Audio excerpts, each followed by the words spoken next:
आ रही है, नाक निकट जाए। मैया बधाई हो।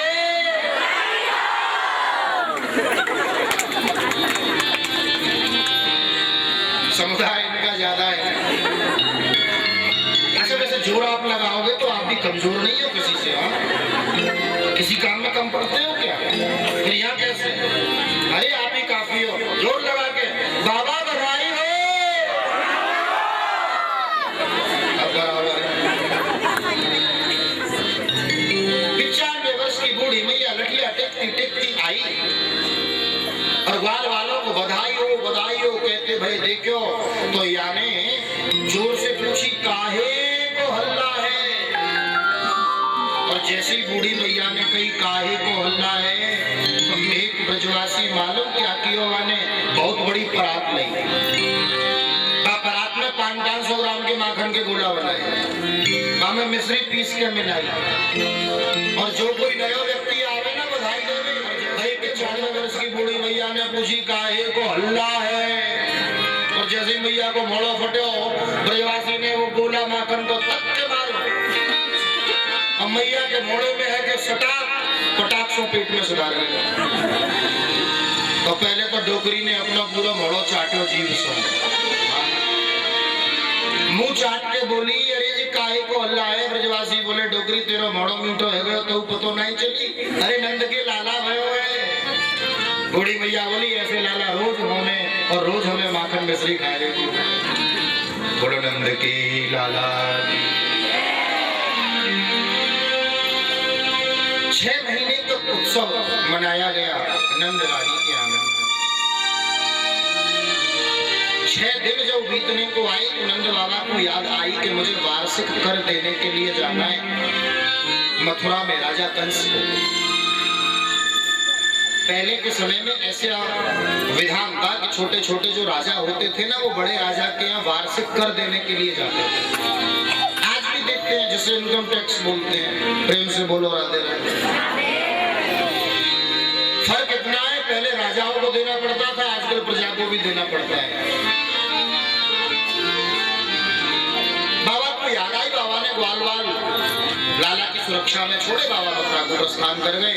इधर तो नंद बाबा गोकुल से गए हैं मथुरा, उधर मथुरा से एक देवी आई है गोकुल में जिसका नाम है पूतना। क्या नाम है? कंस से प्रेरित होकर आई, कंस ने भेजा। कंसेन प्रहिता घोरा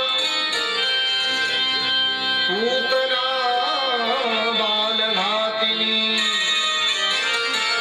शिशुश्च चार निघ्नन्ति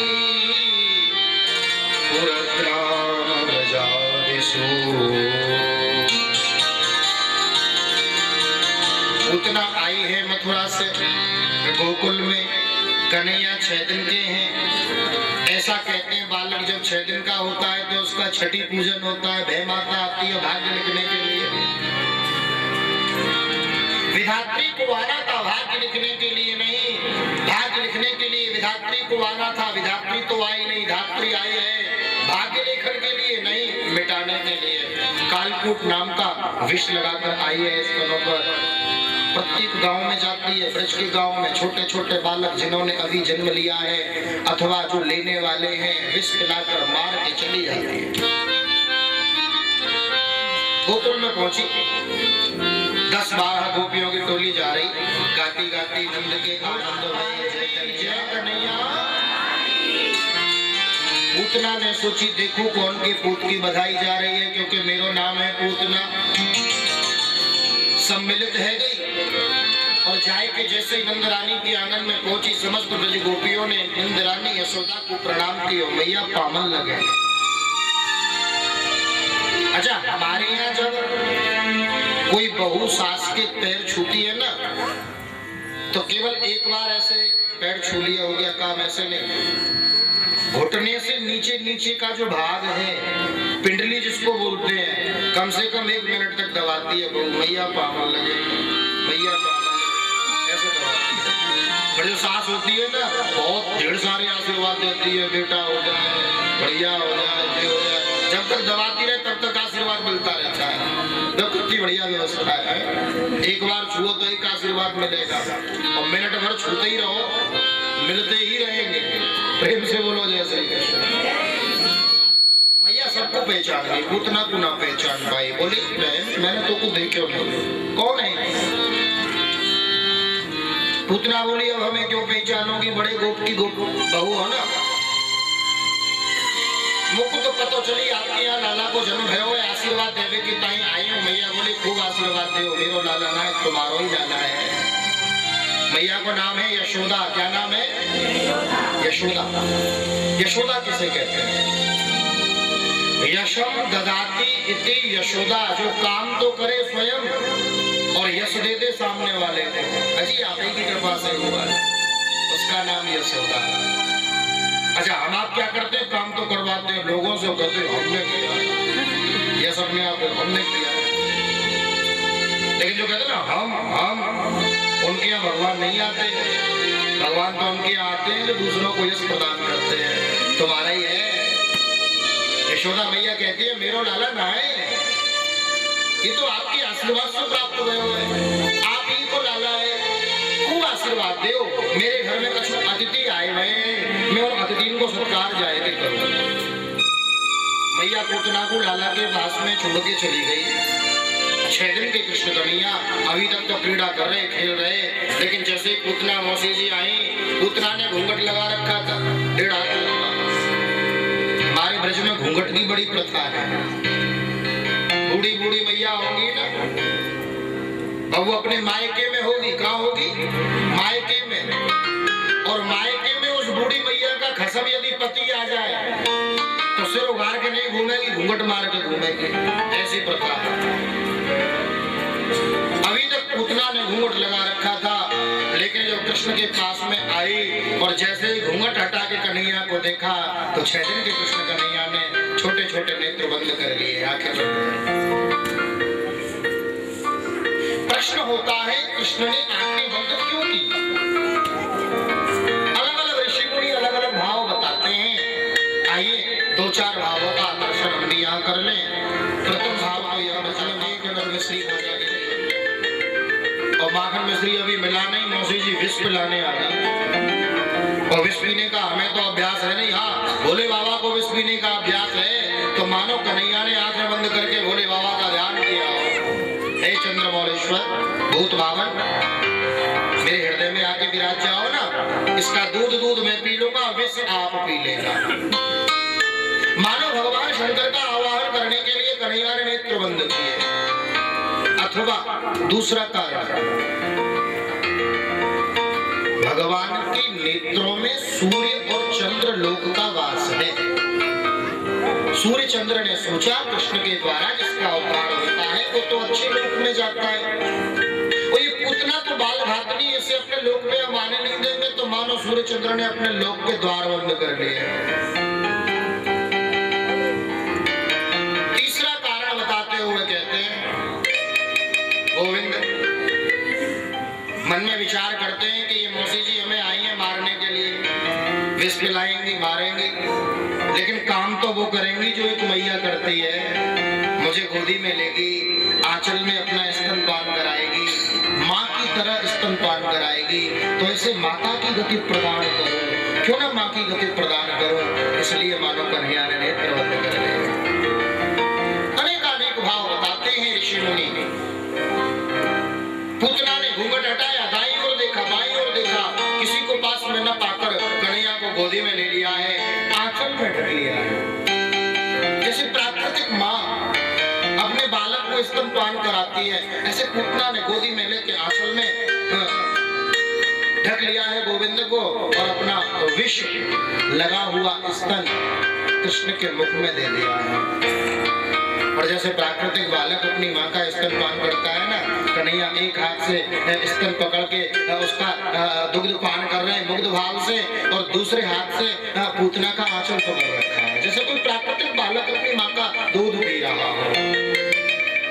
कन्हैया ने पहले तो इसके जो विष लगाकर आई थी विष का पान किया, फिर जो दूध था दूध का पान किया, अंत में इसके प्राणों का सिंचन किया। और जब प्राण निकलते हैं बड़ी तकलीफ होती है। पूतना तो सोच रही थी एक आध घूंट ये विष जाएगा, पालने में छोड़ के भाग जाऊंगी, मुझे कौन पकड़ेगा। लेकिन 5 मिनट हुए, 10 मिनट हुए, कन्हैया तो माधव बड़े मुग्ध भाव से पूतना का दुग्ध पान किए जा रहे हैं। और जब इसकी प्राण खिंचने लगे, उसे तकलीफ हुई तो कहती है मुंच मुंच कन्हैया छोड़, लाला छोड़। सामुंच मुंचाल मिति प्रभासिनी निष्पीड्यमानाखिल जीव वर्मणि विव्रत्य नेत्रे चरणौ भुजौ मुहुः प्रश्विन्न गात्रा क्षिपति रोदः। जैसे ही प्राणों का सिंचन किया, अपने स्वरूप में आ गई, कहती है लाला छोड़ कन्हैया छोड़। 6 दिन के कृष्ण कन्हैया बोल पड़े, बोले मौसी जी हम पे तो पकड़ो ही आवे, छोड़ना तो हमने सीखा ही ना। और जाको एक बार पकड़ ले में वो ठिकाने लगाए बिना थोड़ी छोड़े। पूतना बोली राम राम, 6 दिन का बालक बोलता है, ये तो कोई माया भी है। अपने विकराल रूप में आ गई, गोविंद को लेके आकाश में उड़ी चली गई। कन्हैया ने इसके प्राणों का सिंचन किया है। जैसे ही प्राण निकले हैं, इसकी आत्मा बाहर निकली है, इसका उद्धार हुआ है। भक्तवत्सल भगवान की जय। पूतना जब गिरी ना मर के, तो उसका शरीर त्रिगव्यूति का हो। एक गव्यूति में 3 कोष होते हैं। कितने कोष? 3 कोष। और एक कोष में कितने किलोमीटर होते हैं? 3 किलोमीटर। प्रेम से बोलो जय श्री कृष्ण। त्रिगव्यूति 6 18 किलोमीटर का लंबा चौड़ा शरीर हो गया पूतना का। विचार करो कितनी बड़ी राक्षसी होगी। और जब गिरी ना, तो आसपास के कितने बाग बगीचे वृक्ष आदि सबको अपने नीचे लेके गिरी। जोर का शोर हुआ, मैया दौड़े दौड़े आई। अंगना में पलना में ललना को नहीं पाया, व्यथित हो गई। मेरो लाला का है, मेरो कन्हैया का है। एक बार दौड़ो दौड़ो आया, मैया तेरो लाला तो बहुत बड़ी राक्षसी के ऊपर क्रीड़ा कर रहे हो। मैया दौड़ी दौड़ी गई, लाला को लेके आई। घुमा फिरा के देखो स्वस्थ पायो, तो थोड़ी सी मन में शांति हो गई। नंद बाबा लौट के आए मथुरा से। ब्रजवासी बोले बाबा तेरे लाला के ऊपर तो बहुत बड़ा संकट आएगा। देख तो सही कितनी बड़ी राक्षसी लेके उड़ी चली गई कन्हैया को। कोई कहे ठोकर खा के गिर पड़ी होगी जब मर गई। नारायण नंद बाबा कहते हैं मैं तो नारायण भगवान से प्रार्थना करते मथुरा गए हो ना, तो नारायण भगवान ने मेरे लाला की रक्षा करी है। मैया लेके आंगन में आई है, ब्रज की समस्त गोपियां इकट्ठी हो गई हैं। वो नंद गांव की जो सबसे बूढ़ी गोपी है, उसका नाम है पूर्णमासी पुरोहितानी। गांव की सबसे बुजुर्ग बूढ़ी गोपी, वो भी आ गई। और मैया से बोली मैया यशोदा तेरे लाला ने राक्षसी को स्पर्श किया या ली या को या की नजर उतारी जाए। बोले नजर कैसे उतारी जाएगी? बोले लेके चलो फिरक में, गौशाला में लेके आए हैं। यशोदा लाला को लेके गोदी में खड़ी है और पूर्णमासी पुरोहितानी गाय की पूंछ से कन्हैया को झाड़ा दे रही है। ये पूतना अष्टक के 8 मंत्र श्रीमद् भागवत के 10वें स्कंद के पूर्वार्ध के 5वें अध्याय में 12 से लेके 18 तक पूतना अष्टक के जो मंत्र हैं, इन मंत्रों के द्वारा जिस माता पिता को लगे कि हमारे बालक पे किसी की नजर लगी है, किसी ने टोना टोटका किया है, अथवा हमारे बालक को किसी की अलाय बलाय लगी है, वो माता पिता इन मंत्रों के द्वारा गाय की पूंछ से यदि बालक को झाड़ा देवे ना, जीवन में उस बालक को कभी नजर लगेगी नहीं। हाँ, प्रेम से बोलो राधे राधे। यशोदा गोदी में लेके खड़ी है, पूर्णमासी पुरोहितानी गाय की पूंछ से झाड़ा दे रही है। कैसे दे रही है मालूम? भगवान के नाम से भगवान को ही झाड़ा। मेरे लाला की इंद्रियों की रक्षा ऋषिकेश भगवान करें, प्राणों की रक्षा नारायण भगवान करें, खेलते समय गोविंद भगवान रक्षा करें और सोते समय माधव भगवान रक्षा करें। इंद्रियाणि ऋषिकेश प्राणान् नारायणो वतु श्वेत दीप पतश्चित्तम् मनः योगेश्वर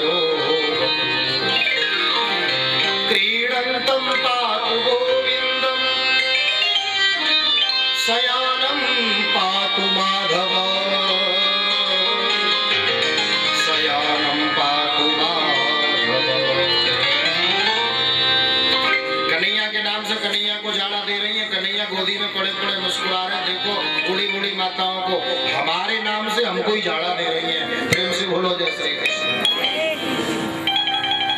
गाय के खुर के नीचे की मट्टी लाला के मस्तक पे लगाई, गौमूत्र से लाला के ऊपर सिंचन कियो, गाय के गोबर से लाला के माथे पे टीका लगायो और इन 8 मंत्रों के द्वारा नजर उतारी तो मैया के मन में ये विश्वास भयो यहाँ मेरे लाला की नजर उतरी। बोलो कृष्ण कन्हैया लाल की जय। धीरे धीरे कृष्ण बड़े हो रहे हैं, समय व्यतीत हुआ। कन्हैया आंगन में परना में कन्हैया और मैया आंगन में बैठ के सूप में धान बीन रही थी। प्रेम से बोलो जय श्री कृष्ण। धान साफ कर रही थी सूप में और देख रही है कन्हैया को पाले। कन्हैया थोड़े बड़े हो गए थे ना, तो मैया के देखते देखते कन्हैया ने लेटे लेटे करवट बदल ली, एक ओर से दूसरी ओर लुढ़क गए। तो मैया तो प्रसन्न हो गई, बोले मेरो लाला बड़ो हो गए, मेरो कन्हैया बड़ो हो गए। तुरंत नाई को बुलाया, नाई हाँ मैया लगा दे पूरे ब्रज में दुहाई। बोले काय बात की? बोले करवट बदलवे को बोले हुआ है। प्रेम से बोलो राधे राधे। नाई को बोलो, बोले जो कोई निमंत्रण है? बोले हाँ। मैया के रोज बहाना ढूंढती, आज बुधवार है, यही बार को तो मेरे लाला को जन्म भयो, आज तो मैं गोपियन को बुलाएगा कीर्तन करवाऊंगी। आज अष्टमी तिथि है, यही तिथि में मुझको लाला की प्राप्ति हुई, आज तो मैं गोपियन को बुलाए के अपने यहाँ उत्सव मनाऊंगी। बोले हाँ तू तो जाए का निमंत्रण दिया। और ब्रज की गोपी तो लालायत रहती थी कृष्ण का दर्शन करने के लिए, कैसे भी करके हमें गोविंद का दर्शन हो जाए, कृष्ण का दर्शन हो जाए। पता चला ब्रज गोपियों को सज धज के चल दी कृष्ण के दर्शन के लिए। अच्छा मैया बड़ी चालाक है। मैया सोचती है कि जितनी गोपी आवे सब मेरे लाला को तंग करें, कोई हाथ में पकड़ के ऊपर उछाले, कोई गाल पकड़ के खींचे, कोई पैर में उंगली करे, सब तंग करे मेरे लाला को। या लिए मैया यशोदा ने कन्हैया छुपाए दिए। और मालूम कहाँ छुपाए? एक बैलगाड़ी में माट मटका भरे पड़े, बैलगाड़ी के नीचे कपड़ा को झूला बनायो और वह झूला में कन्हैया छुपाए दिए और स्वयं गोपियन को स्वागत करके चली गई द्वार पे। अब गोपी आ रही है, मैया से बात कर रही है, देख रही है कन्हैया कहाँ है, पूरी आंगन में देख लिया, कन्हैया नहीं दिखे। एक गोपी कहती है मैया एक बात बता, तेरा लाला कहाँ है? मैया बोली अरे तेरे जैसी गोपी मांग के ले गई होगी, कब कोने में खिला रही होगी, ढूंढ ले। बेचारी गोपी पूरे आंगन में घूम आई, ढूंढ आई, कन्हैया कहीं नहीं। गोपी कहती है मैया जरूर ते नहीं छुपाया हुआ लाला। बोली ना मैं ना छुपाया हुआ, तेरी जैसी गोपी कोई मांग के ले गई, कब खिलाई रही होगी। समस्त गोपी ढूंढ आई, कन्हैया नहीं मिले, मैया के पास में आ गई। मैया साची साची बता तेरा लाला कहाँ है, दर्शन करना है, एक बार देखना है। मैया बोली मेरो लाला ऐसे नहीं मिलेगा, तो कैसे मिलेगा? बोले एक जगह बैठ के बापू बुलाओ, एक जगह बैठ के बापू याद करो। तो समस्त वही गोपी एक जगह बैठी है। मैया ने काऊ के हाथ में ढोलक, काऊ के हाथ में चिमटा, काऊ के हाथ में मजीरा और सब गोविंद के नाम का कीर्तन गा रहे हैं। देखो मैया के जोर की कहा। बोलो कृष्ण कन्हैया लाल की जय। कथा में बड़ी प्यारी नींद आती है ना? इसीलिए हम राधे राधे जय श्री कृष्ण बुलवाते रहते हैं। अच्छा कोई मैया कहती है, बोले ना मैं तो आंख बंद करके सुन रही थी। अच्छा देखो बगुला होता है ना, बगुला बड़ा नदी में जब खड़ा होता है, एक पग पे खड़ा होता है आंखें बंद करके, तो ऐसा लगता है जैसे कोई ऋषि मुनि तपस्या कर रहा हो। लेकिन वो कितनी तपस्या में, ये तो जल में रहने वाली मछली जानती है। हाँ पलक झपकते ही श्री सीताराम। आप कितने ध्यान में हो हम जानते हैं। प्रेम से बोलो जय श्री कृष्ण। समस्त ब्रज गोपी एक साथ एकत्रित हुई हैं और गोविंद के नाम का कीर्तन गा रहे हैं, कन्हैया के नाम का कीर्तन गा रहे हैं।